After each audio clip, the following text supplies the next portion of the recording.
Hadis Abu Hurairah ni kata Nabi SAW, kana Rasulullah yaqra'u fi salatil fajr yaumal Jumaah. Nabi baca pada hari dalam solat subuh, solat fajar, yaumul Jumaah, pada hari Jumaat, Alif Lam Tanzil As-Sajdah.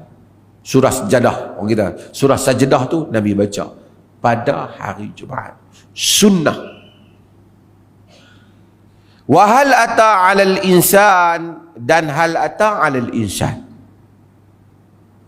Nabi SAW Nabi baca dua surah ni. Surah Sajdah pada rakaat yang pertama, surah hal ata 'alal insan pada rakaat yang kedua. Sabit amalan ini dengan hadis yang sahih. Bahkan riwayat Tabarani ini menyokong hal ini, yudimu ala zalika, sentiasa macam tu. Walaupun nanti para ulama akan menyebut bahawasanya kadang-kala boleh juga ditinggalkan supaya jangan orang anggap wajib. Tetapi sentiasa berusaha untuk membaca surah Sajdah pada rakaat yang pertama dan hal atta 'alal insan pada rakaat yang kedua pada solat subuh hari Jumaat adalah sunnah. Adalah sunnah.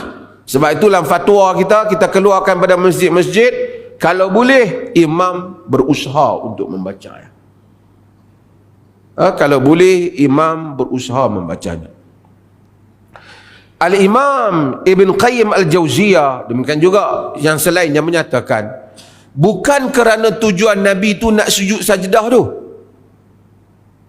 tetapi kerana makna yang terkandung di dalam surah Sajdah tentang penciptaan Adam dan juga hal atal insan, surah Al-Insan, kerana tentang hari kiamat, makna-makna itu, maka Nabi SAW membacanya. Dan baginda tak buat rakaat yang pertama separuh sajdah, yang kedua surah sajdah, separuh surah sajdah yang lain. Baginda tak buat macam tu, tak ada riwayat. Pertama habis sajdah, yang kedua Al-Insan habis.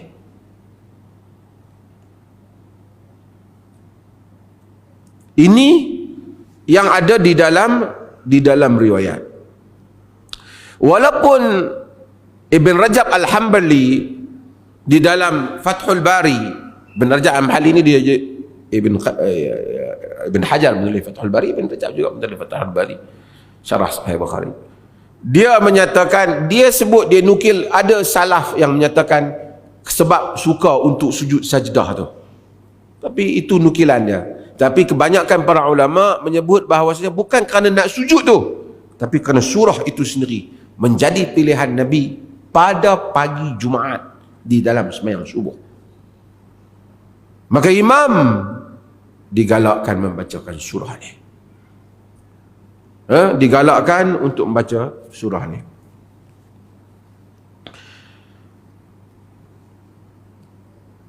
Dia sebahagian, saya sebut nukilan, sebahagian kritikan tentang hal ni. Sebahagian mereka dia kata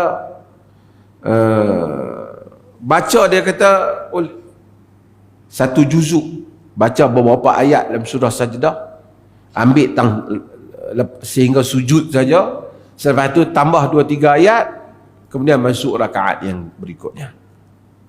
Kemudian rakaat yang berikutnya baca hal atta 'alal insan. Dia kata yang ni pun dari satu sudut dia buat yang Nabi buat tu, tapi dia tak habis dia buat. Nabi baca bagi habis. Nabi baca bagi habis. Ada juga orang dia kata dia baca surah Sajdah pada pagi Jumaat, minggu ni, minggu depan dia baca surah hal ata 'alal insan. Dia kata ini pun bukan itu yang diriwayatkan. Ada juga yang kata pagi Jumaat kita baca suratul Kahf dalam sembahyang subuh. Juga tidak ada riwayat. Dia baca surah Kahf pada hari Jumaat, betul lah. Tapi sembahyang untuk imam sembahyang tu baca surah Kahf, surah Kahfi tak. Yang ada di dalam riwayat ialah bacaan yang seperti yang disebut di dalam Sahih Bukhari dan Muslim ni. Sebab itu dalam fatwa kita dah keluar lama dah, digalakkan semua imam untuk baca 2 surah ni pada pagi Jumaat.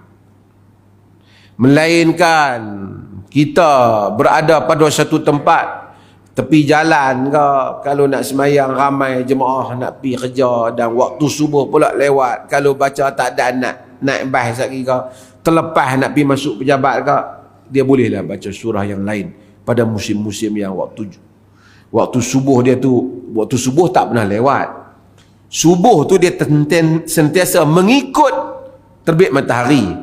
Yang lewat cepat ni kita kira jam hak kita kira tu, jam yang kita kira. Subuh macam tu, yang tu bolehlah imam.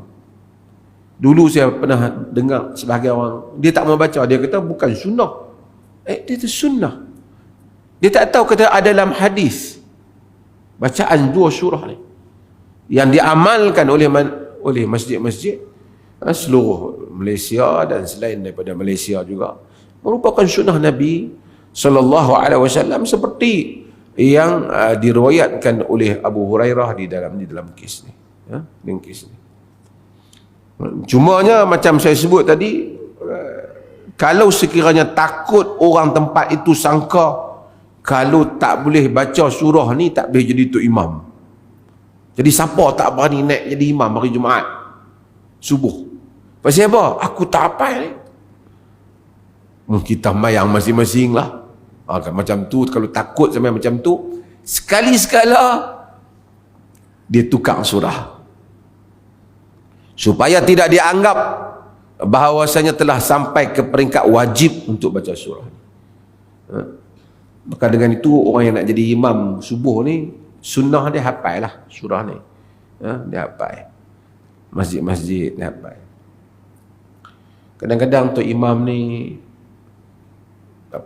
baguslah yang jadi imam ni kan. Kadang-kadang setengah imam ni dia tak hafal banyak dah pun dia tak ingat kan. Kan semua orang ingat, tak nanti tua muda pun dah tak ingat. Kita pun kadang-kadang dah lupa. Jadi dia tak ingat, dia ingat wadduha ya, bukan salah wadduha tu. Wadduha ya, subuh wadduha. Wadduha alam nasyrah, wadduha alam nasyrah. Tu pun kalau orang habaq nak tukar imam, mau demonstrasi tu.